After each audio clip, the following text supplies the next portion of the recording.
Federal government advises Nigerians to comply with COVID-19 safety precautions or risk another lockdown.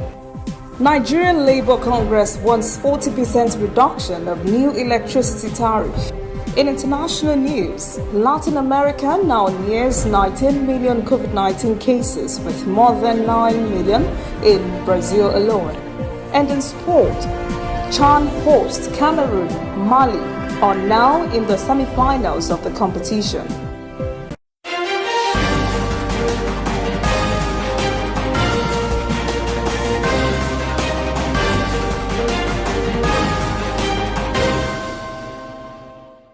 This is ANN News. I am Olajumoke Olatunji. Despite the relatively low numbers of COVID-19 cases recorded in the past few days, the death toll has increased daily. All 676 new COVID-19 infections were confirmed in 19 states and the Federal Capital Territory. 21 persons also died from the virus in the previous 24 hours, and so far 1,607 have died as a result of the pandemic.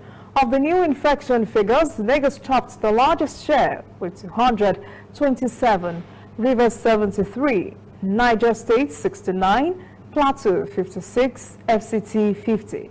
14 other states also recorded cases, and CDC reports 106,275 patients have recovered across the country, while nearly 25,000 patients are still receiving treatment in isolation centers. Meanwhile, Lagos State Governor Babajide Sanwo-Olu says the state will deploy ivermectin drug in a short clinical trial to test its efficiency and to prevent and treat COVID-19 infections. Sanwo-Olu said the state government was aware of numerous international claims on the effectiveness of ivermectin as sustained prophylaxis in containing and inhibiting the causes of the virus. The presidency has warned against violations of safety guidelines issued to reduce the spread of the virus. The government threatens failure to adhere to the directives could attract another lockdown. Presidential Senior Special Assistant on Media and Publicity Garba Shehu says the president is not interested in locking down the country again because of its economic and social impact. But he said Nigerians would have to give their maximum cooperation for the success of the policy to stem the spread of the virus. Shehu further spoke on an online insinuation that President Buhari does not obey his own rules. Online photos had shown the president without a face mask, while with some APC governors at the revalidation of his APC membership in Daura on Saturday. He was also shown not to have maintained social distancing as stipulated by the newly signed Coronavirus Disease Health Protection Regulations. Shehu said President Buhari had his mask on during the exercise but only removed it when he spoke to the microphone. Former President Olusegun Obasanjo has described as pathetic President Buhari's handling of the security challenges presently ravaging the country. Obasanjo said it is quite worrisome that despite being the commander-in-chief of the nation's armed forces, banditry still occurs at his backyard. The other statesman says the incumbent president needs to wake up from what he's called his slumber, as he has also done badly in the area of anti-corruption.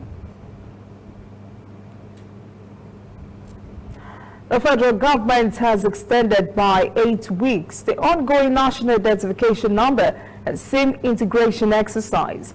Minister of Communications and Digital Economy, Dr. Issa Pantami, announced this during the meeting of the Ministerial Task Force on NIN SIM registration. Pantami says the extension is to give Nigerians and legal residents more time to accomplish the exercise.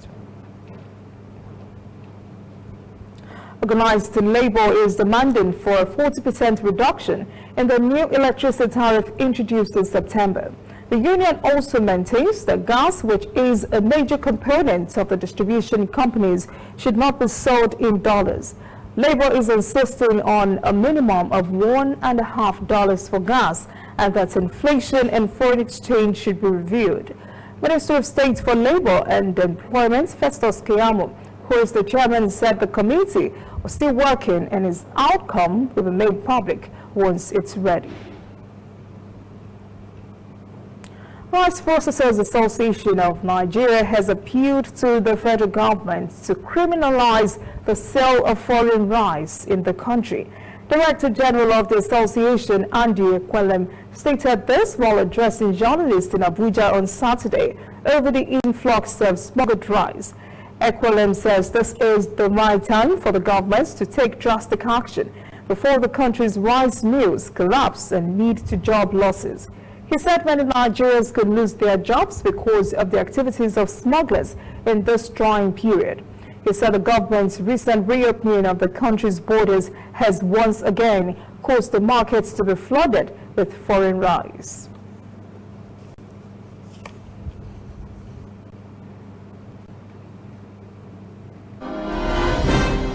Coming up, African stories.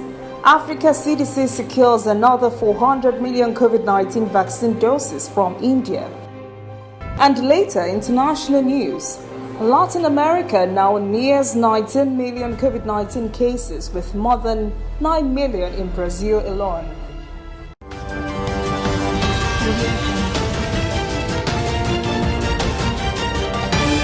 You are watching ANN.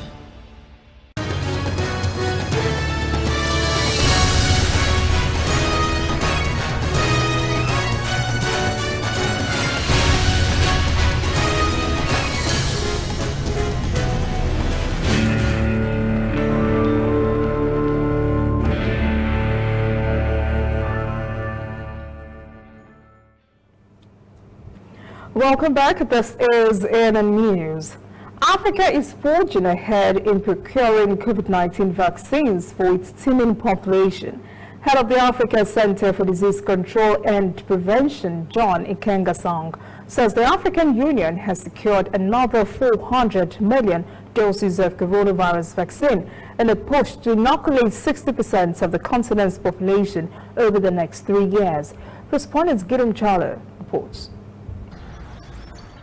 The announcement from the Africa Centers for Disease Control and Prevention says the continent now has over 670 million doses of vaccines coming its way soon. This is after the Serum Institute, based in India, which is known for the manufacturing of vaccines and immunobiologicals, agreed to deliver 400 million doses of vaccines. That is in addition to the already secured 270 million doses. With respect to the 400 million doses of vaccines, this is a deal that is being concluded with the Serum Institute in India, and it's around the AstraZeneca vaccines. And of course, this will be spread over this year and next year. The challenge we have on the hands now is, as we are seeing now, is that countries must get prepared, countries must request these doses and through the platform and start the distribution. African nations also have another reason to be upbeat. The Afro-Exim Bank said it's ready to finance the purchase of these vaccines for member states.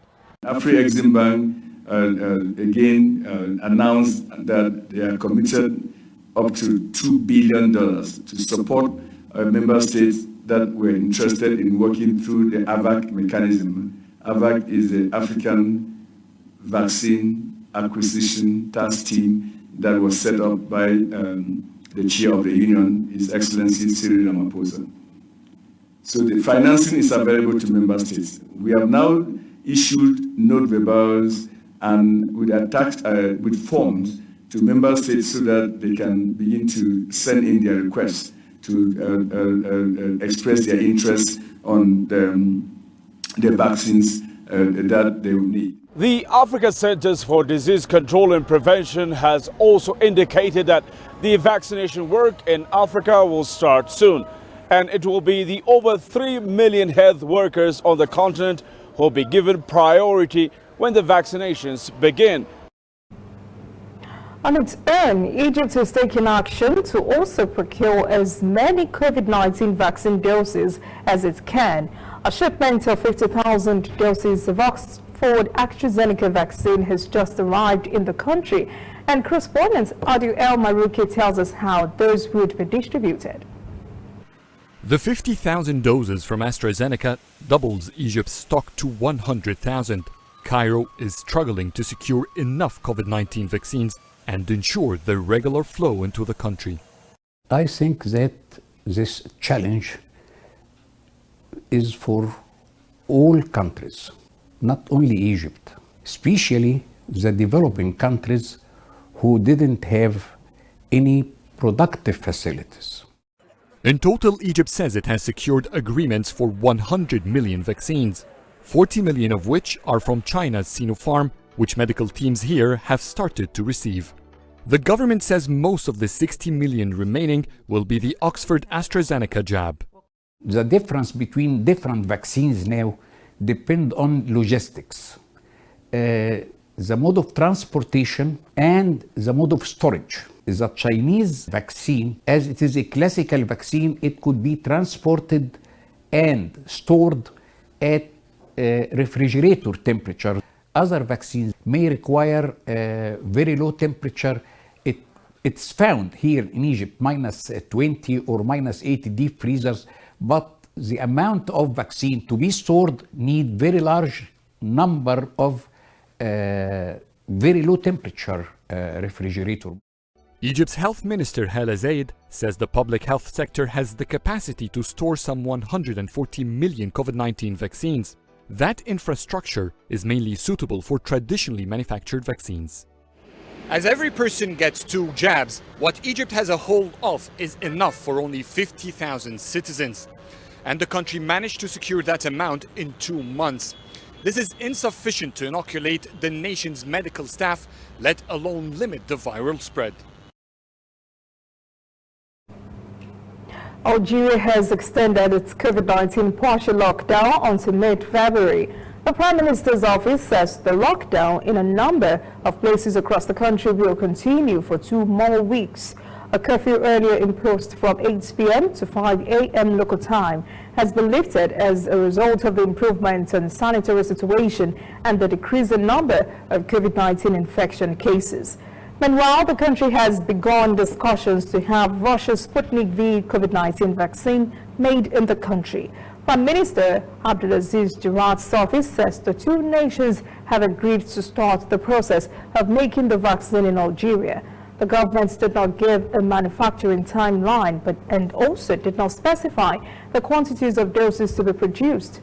Algeria received its first 500,000 doses of Sputnik V last Friday and started a vaccination campaign on Saturday in Blida province. Authorities are expecting a second shipment of China's Sinopharm vaccine in the coming days. Communication Ministry says an Oxford AstraZeneca vaccine shipment ordered by the government will be delivered next month. The Algerian government announced a budget of $147 million to secure vaccines and to immunize its population of 40 million. When we return, international news. Latin America now nears 19 million COVID-19 cases, with more than 9 million in Brazil alone. And later, sport. CHAN hosts Cameroon and Mali are now in the semi-finals of the competition.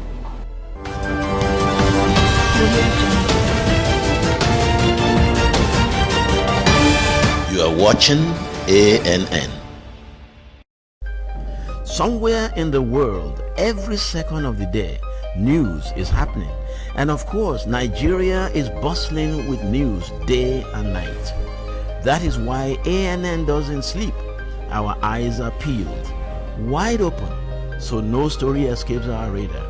We stay abreast of world events and happenings at home. We keep you up to the minute in the world of sports. We give you information to stay on top of your investments and all the hard facts you'll need to navigate your day. If you miss us on air, you can keep up to date on our website and on our social media platforms, Twitter, Instagram and Facebook at ANN Africa TV. We are ANN, African News Network. We do news right in a truly African spirit. Welcome back. This is ANN News. The UN Office of the High Commissioner for Human Rights has called for the release of leaders detained by the Myanmar military after a coup early Monday. Myanmar leaders, including State Councillor Aung San Suu Kyi, President U Win Myint, regional and state ministers, and some Central Executive Committee members of the ruling National League for Democracy are being held by the junta. The military has announced a one-year state of emergency, claiming there was massive voting fraud in last year's November elections. Those allegations have been dismissed by the Union Election Committee earlier last week. The High Commissioner is gravely concerned about the situation in Myanmar following the removal of the civilian government and the arbitrary detention of dozens of political leaders, human rights defenders, journalists, activists, and others by the military today. We echo the Secretary General's call for the military leadership to respect the outcome of the elections.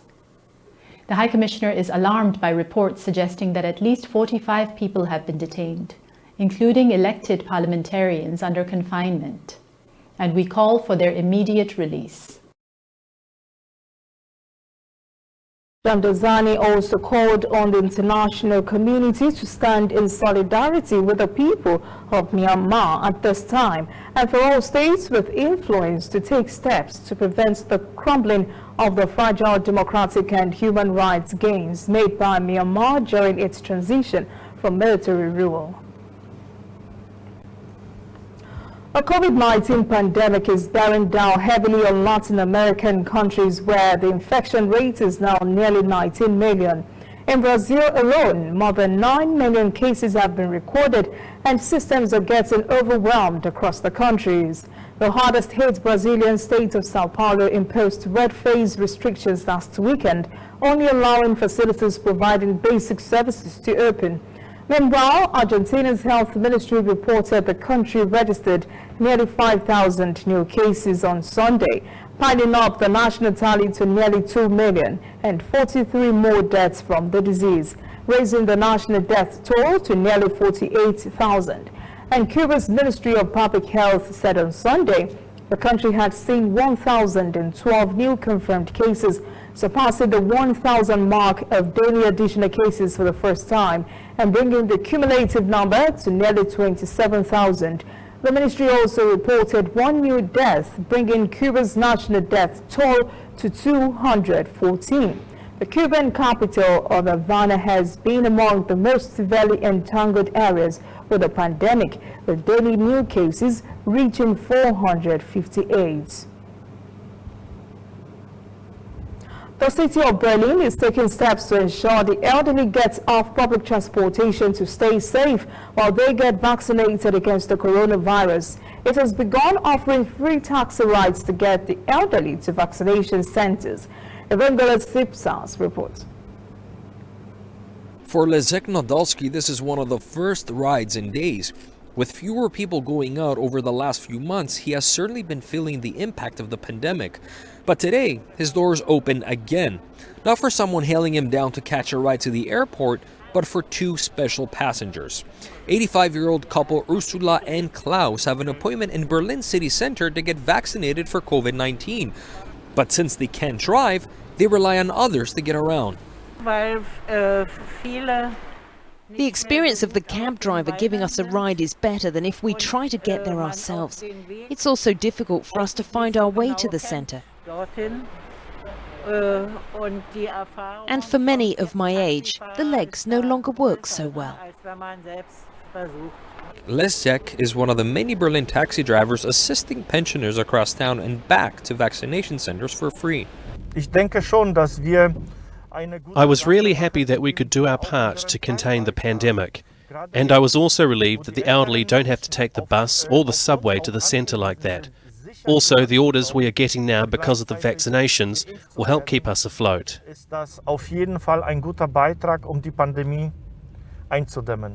An agreement made earlier between the German Red Cross, the city's Senate Health Department, and the Berlin Taxi Union allows Berliners who are over 80 and have an appointment at one of the city's vaccination centers to take a taxi there free of charge. Although the fee is waived for seniors, the drivers still make their money. Throughout the ride, the taxi's meter will be running, but instead of going to the customer, the bill will be sent to the German Red Cross, who will pay the driver at the end of the month.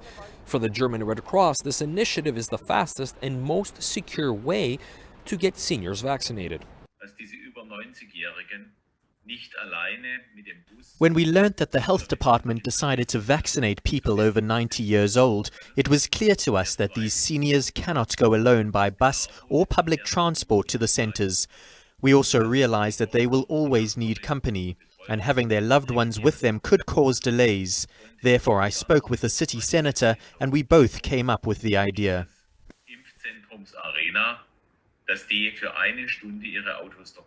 When the rollout started, many Berliners were unwilling to go and get vaccinated. The offer of free taxi rides to some 18,000 seniors aims to make it easier for those that are most vulnerable to get protection from the virus. Many foreign domestic helpers in Hong Kong are facing debt problems as a result of the coronavirus pandemic. Many are financial sources for their family members back home, but have found it difficult to fulfill their roles. Some are now in debt, struggling to keep body and soul together in Hong Kong while trying to help folks back home. Correspondent Hani Sheng tells us the gravity of this problem. Juve is a foreign domestic helper in Hong Kong, and she's calling her daughter back in the Philippines, whom she hasn't physically seen in over a year because of the coronavirus. Her daughter is one of 6 other family members depending on her for financial support, and that's been a struggle during this pandemic.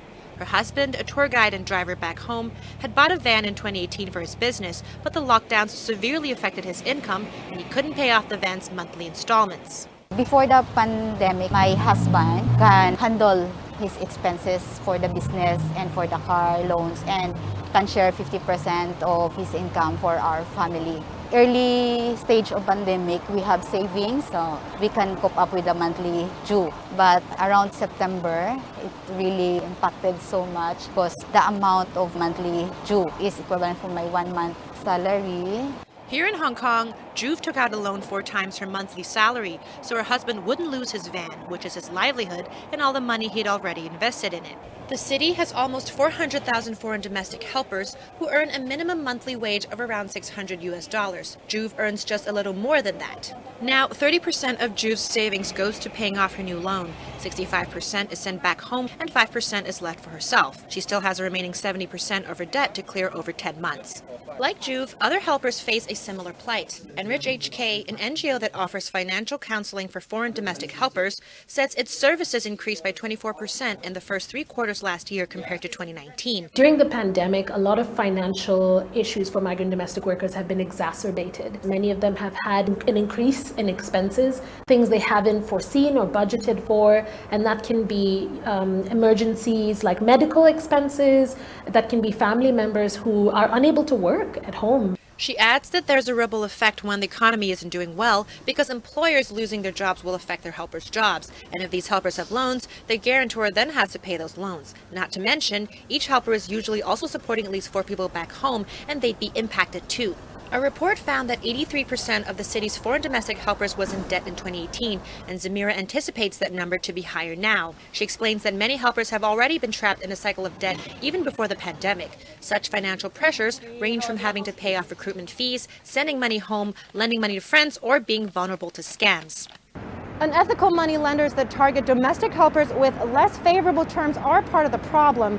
But according to advocates like Zamira, the solution is for helpers to empower themselves with financial education so they can repay loans, avoid more unnecessary loans, and budget for the future. And that's what Juve did. She learned how to budget better. Just advice for all the migrant workers, be strong. There's our family in the Philippines waiting for us. We need to plan so we can go home. Juve remains hopeful that she can weather the storm. Up next, sport. Chan hosts Cameroon and Mali are now in the semi-finals of the competition. Please stay with us.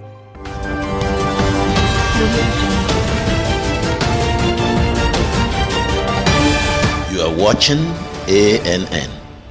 We are on the road every day, canvassing throughout Africa for news you really need. We follow the story everywhere, from every corner of Nigeria to the wide African expanse. We bring you what's making headlines. We connect you with news you can use. ANN, African News Network, in a truly African spirit.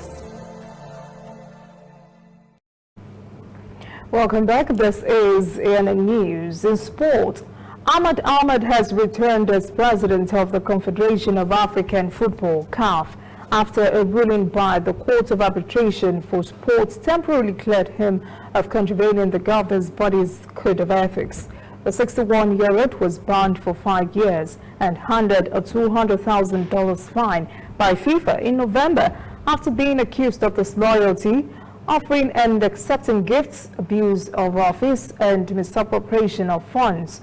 A final decision will be made before the CAF presidential elections in March. Ivory Coast Jacques Sanuma, Patrice Motsepe from South Africa, Augustin Senghor from Senegal, and Ahmed Yahya from Mauritania have been cleared to contest for the elections. African Nations Championship hosts Cameroon have qualified for their first ever semi-finals with a 2-1 comeback win over DR Congo. The RC had the better of the second half but were unable to find an equalizer. Cameroon are joined in the semi-finals by Mali, who won a tense penalty shootout over Congo in Yaoundé after the game finished goalless in official time.